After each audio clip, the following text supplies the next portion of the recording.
All right, folks, we're on the last part of this series. Again, we dove a little bit deep. We'll pull back out here soon and maybe get some surface ones.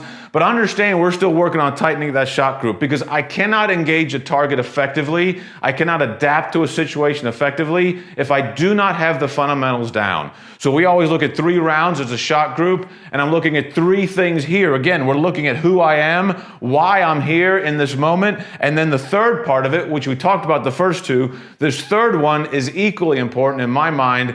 Well, it's probably one of the most important things, is that foundation of what do I believe?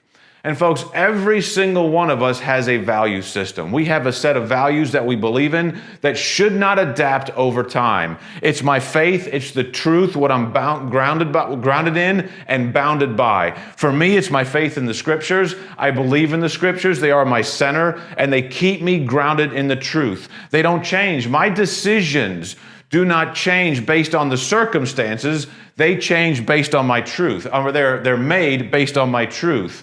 So when I have that center, I don't shift based on that. I look at a situation, my truth doesn't change. The situation requires an adaptation of how I'm going to approach that situation based on who I am, why I'm there. But this value system doesn't change.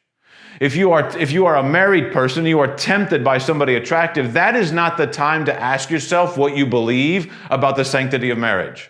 That decision was made before you ever walked into that situation, because at that point, you have to go on your value system. This is what gets us in trouble, folks, because we don't identify this.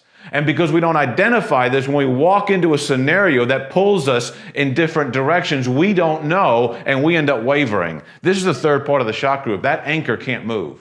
You need to know what you're doing, what you believe, and why you're there. And then when you go into the situation, you can address it based on who you are, why you're there, and what you believe. Otherwise, every situation is going to pull you out, and you're going to be all over the map. And this shock group's going to scatter everywhere. And folks, a lot of people are going through that right now. This is the time for leaders to stand up. You need to know what you believe walking into the situation. You need to know why you're there when you walk into it, what your purpose is. And folks, you need to know who you are.